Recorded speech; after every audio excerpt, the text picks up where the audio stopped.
Good afternoon and welcome to this market update with SKAGEN Kon-Tiki. My name is Fredrik Bjelland, one of the portfolio managers on the team.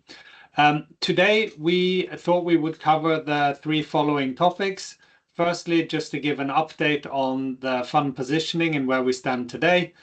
Go through the 2025 results so far this year and what's been driving the markets. And then finally, the current portfolio positioning and outlook for 2026 and beyond. Just a recap on the team. I'm very happy today to be joined by my co-manager Espen Klette, who will be taking us through the 2025 results. But as you hopefully know by now, the team is currently myself, Fredrik Bjelland, who joined SKAGEN back in 2017, and Espen Klette, who's been working on the team since 2019. The fund is available for sale in most jurisdictions, but we have put the Luxembourg share class on here in terms of the data that may be relevant to you. Firstly, a recap on what is the fund.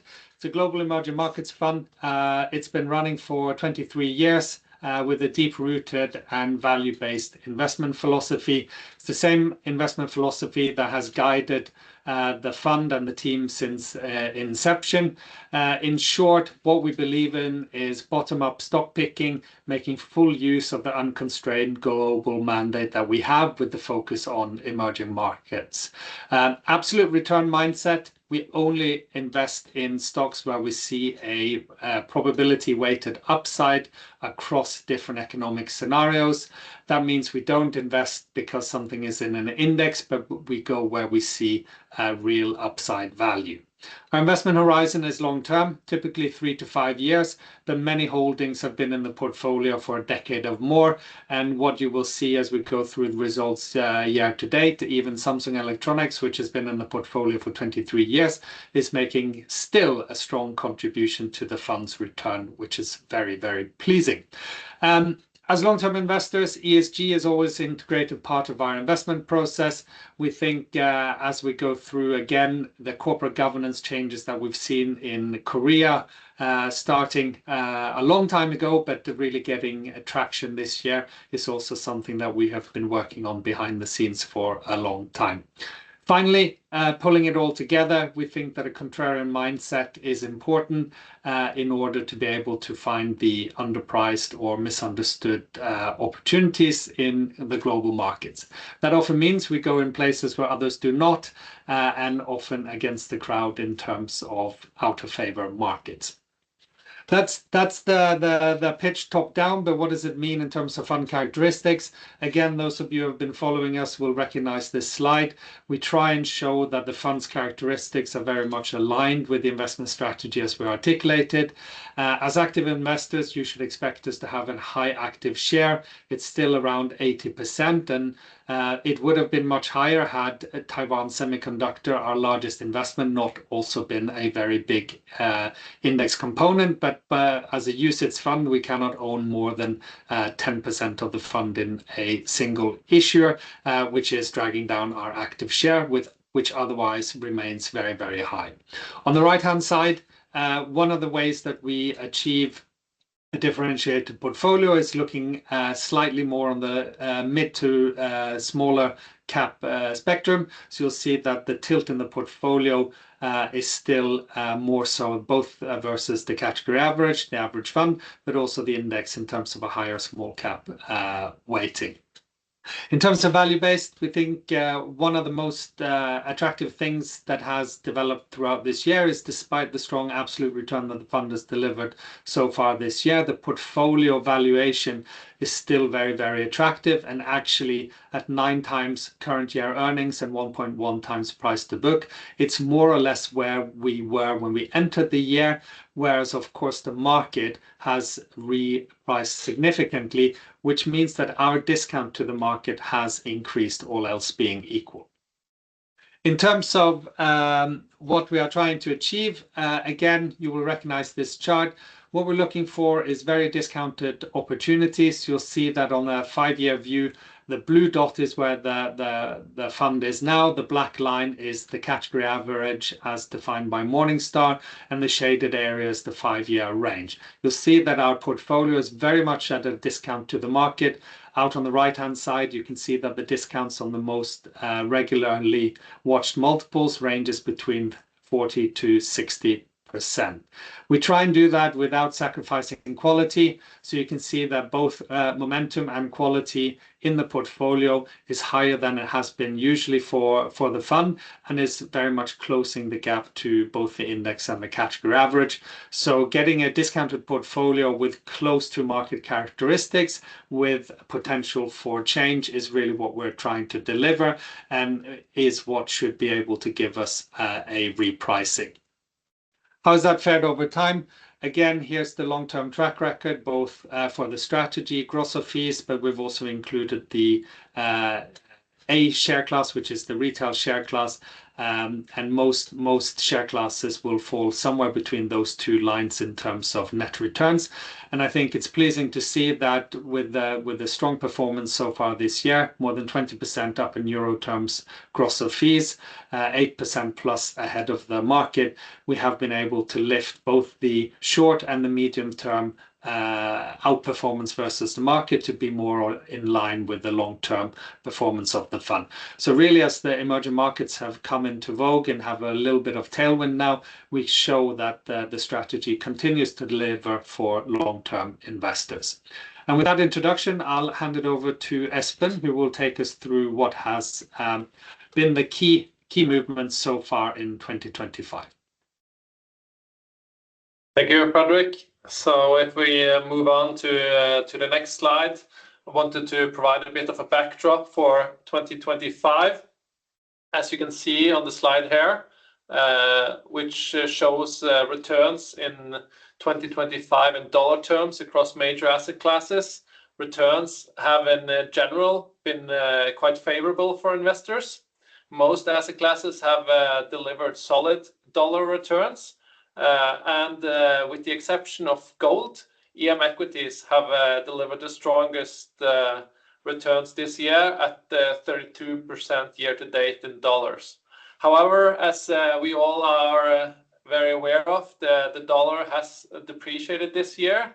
It's down some 8% relative to other major exchange rates so far this year. So we have witnessed that many investors have been diversifying in an effort to protect portfolio returns from further depreciation. So if we move on to the next slide, here we can see country returns across a range of countries and indices. This is in euro in 2025 year to date. And there's been quite the large spread between country returns this year. MSCI Emerging Market Index is up 18% in euros, and you have the All Country World Index at 8%. If we start to the left in the chart, South Korea has been extraordinarily strong this year and been the strongest market, up over 60% so far this year. And it's the large memory suppliers, it's SK Hynix and Samsung Electronics have really contributed to market returns in South Korea this year. And that's been beneficial for SKAGEN Kon-Tiki, which both from absolute and relative positioning have a high exposure to Korea, currently at 22% of the fund. So in addition to a large positioning in Samsung Electronics, which have done very well this year, we have benefited from the government's push for value up, which we have also discussed previously. So this has been very impactful for our Korean financials, which have, as a response to the push from the government, put in place shareholder-friendly capital allocation frameworks, which are benefiting minority shareholders. However, we still find these financials attractive and significantly undervalued relative to comparable banks when we look at the profitability in other developed markets. Poland, next strongest market. We initiated a position in a leading insurance company, PZU, late last year, and has been benefiting from the strong market returns in Poland. Mexico might have been a surprise to some, given the focus on uncertainty around the tariff situation. China has been strong. Here is the big technology giants, the e-commerce giants, Alibaba and Tencent. I'll talk a little bit more about Alibaba later, which we had a big position in going into the year. And to Tencent, we had exposure through Process and Naspers, which underlyingly are exposed to Tencent. Brazil have also been a strong market this year. That's also been a market where we have had a large overweight. However, we haven't really been paid for this overweight in Brazil, despite our 14% weight and a large relative overweight. We have also seen Taiwan do very well as a market. It's been benefiting from very strong performance of several of the semiconductor supply chain related names. Of these, we have exposure to Taiwan Semiconductor and as Fredrik mentioned, and also Honhai. So I get a little bit back to TSMC later. On the weekend of the country returns, you can see that it's Thailand, Malaysia, and Indonesia. So ASEAN countries have been on the weaker end. So this is a range of countries where we see opportunities and are currently doing work, as the drawdown has been quite significant. And then, maybe surprising to some, India has been weak this year, and in particularly relatively weak, as it's been a strong market for several years. Kon-Tiki has been quite vocal, both in our presentations and in writing, about concern over the very lofty valuation of the Indian stock market. And it might surprise some that it has now significantly underperformed China over the last 3 years in a total return basis. Kon-Tiki has maintained a large underweight in India, so we've been benefiting from this relative weakness in India. However, the entire team was visiting India, doing work in India, and will continue to look for opportunities in the market, especially in this strong relative drawdown. So we can move on to the next slide. Here we see the most important contributors to the fund's return for 2025 in euros. As I alluded to, China Tech has been very good for us, as we had significant positions in both Alibaba, the e-commerce and technology giant, into 2025, and as you can see with Process, which underlying is exposed to Tencent, which also have been doing very well this year. In addition, the discount to the Tencent position has been reduced at the holding level in Process, as they've been buying back shares, selling Tencent shares and buying back their own share. I also mentioned that South Korea have been a very strong market. This has benefited us in Samsung Electronics and Hana Financial for the mentioned reason. And I'll get a bit back to TSMC, which we haven't spoken that much about previously. On the weaker end in the portfolio, you can see that there are 3 Brazilian names. Brazil have been a good market this year on the country overview. So here there are 2 companies, Suzano and Petrobras, who have had more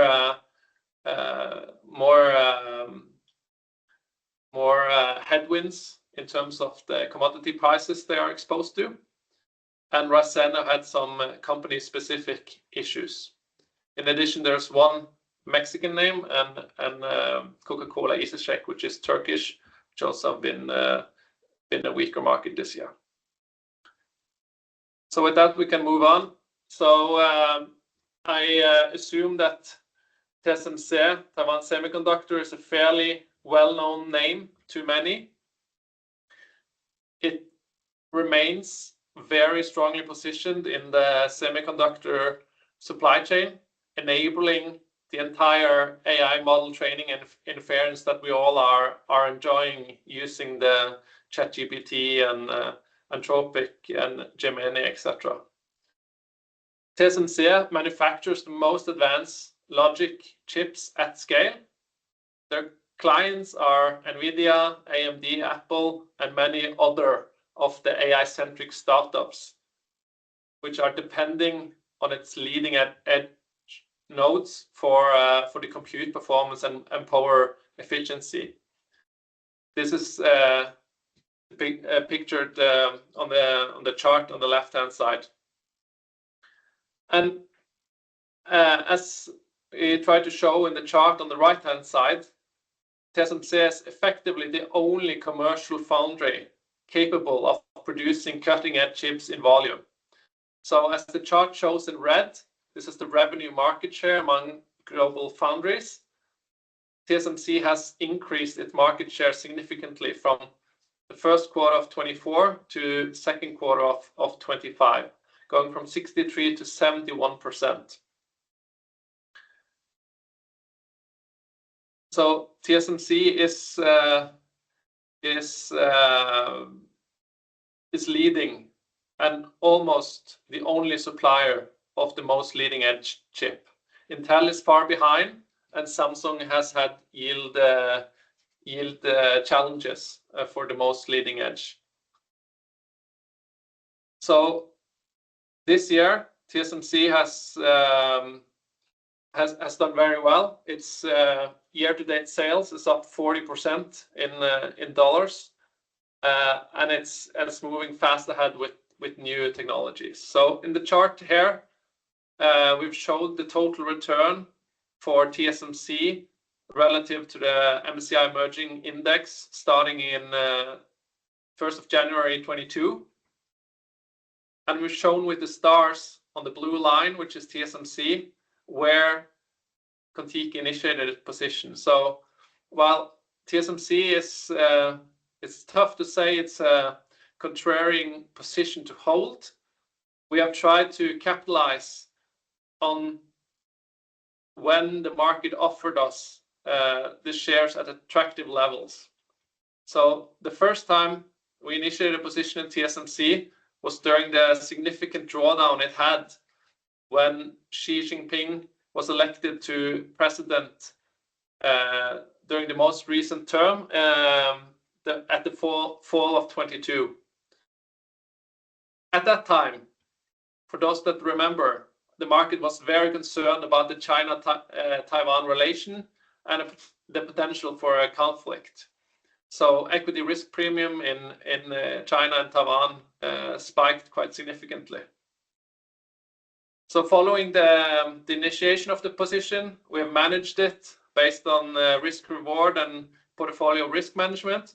And the next time we significantly increased the position was during the peak of the most recent trade turmoil, right after Trump's Liberation Day announcement, when again the market got very concerned over the tariff impact on Taiwan and TSMC in particular, which we thought was misunderstood, as we thought they were positioned well to handle it and pass on any potential cost to their clients. So with that, I'll hand it back again to you, Fredrik. Thank you, Espen. So that was just a little glimpse into how we try and actively manage the portfolio throughout the year. And for those who see some of the quantitative metrics on the portfolio, will see that our portfolio turnover has increased a little bit this year, partly because we've taken a number of new positions into the fund, but also because, as you can see, there have been big opportunities for resizing positions in periods of market volatility, which we have done successfully, both in Alibaba, but also, as Espen showed, in TSMC. So where do we go from here? Here's the chart of the top 12 positions in the fund. What we're trying to show with the arrows on the side is where have we made active decisions to increase the sizing of the positions, and where have we reduced our weightings. This is always in order to try and maximize the risk-reward proposition of the portfolio as a whole, with every single position having our own fundamental view and scenario-based target price set. So you can see that we have been buying into some of the laggards. Ping An Insurance, for example, did not fully take part in the rally in Chinese shares started the year. They reported very, very strong numbers now for Q3, and we'd built a more sizable position going into that. Similarly, having already sold some of our Samsung Electronics shares at the start of the year, we had a chance to rebuild the position throughout the year. And again, as we see the sort of the foundations of a proper upcycle in the memory space now coming through. That's another name where we think that both the momentum and the value is still very, very much intact. And similarly, having realized some pretty significant gains in the largest Korean bank, KB Financial, we did shift some of that assets into Hana Financial, which is another top 3 bank in Korea, but which had not had the same kind of re-rating as KB Financial had. The way that's been funded is that we have materially reduced our position in Alibaba Group. That used to be a sort of 8% position plus at the peak, and we have been managing the position size there as the upside to our target price has been reduced. And actually at one point the shares did trade beyond our target price, and we have taken further action on that.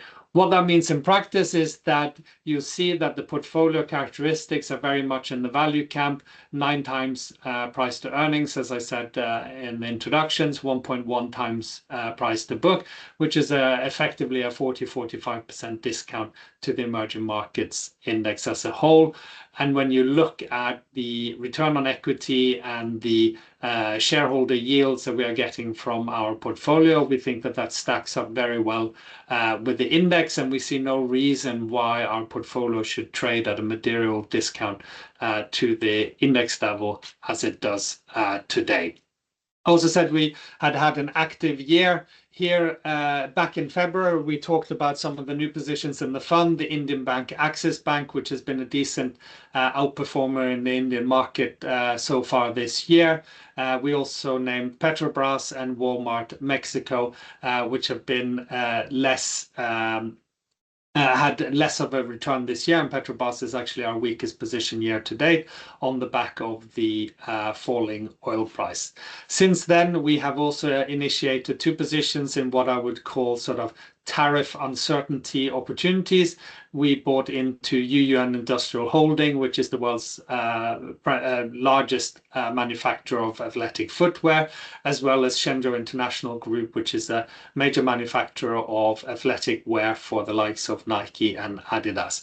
What they have in common is that they are Hong Kong listed, and when Chinese tariffs are deemed to be very high, the market sells them off without necessarily looking at their very, very broad manufacturing footprints. So there are many other tariffs at play here than just the Chinese tariffs.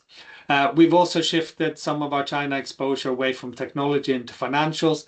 We did that by buying into one of the premier large private sector banks or joint stock banks, China Merchants Bank, which has a significant and sustainable return on equity or profitability gap versus state-owned peers. We think it's very well positioned for the long term, particularly in its private wealth management segment.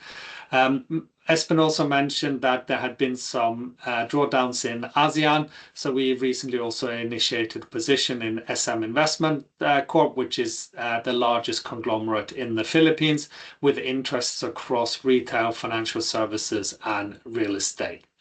As you can see on the right-hand side, those positions have been funded by reducing our exposure to energy by selling out both CNOOC, the Chinese oil company, as well as TotalEnergies, as well as reducing some of our materials exposure, where we've had a very, very strong re-rating and much higher commodity prices supporting the likes of West China Cement and Sibanye-Stillwater out of South Africa.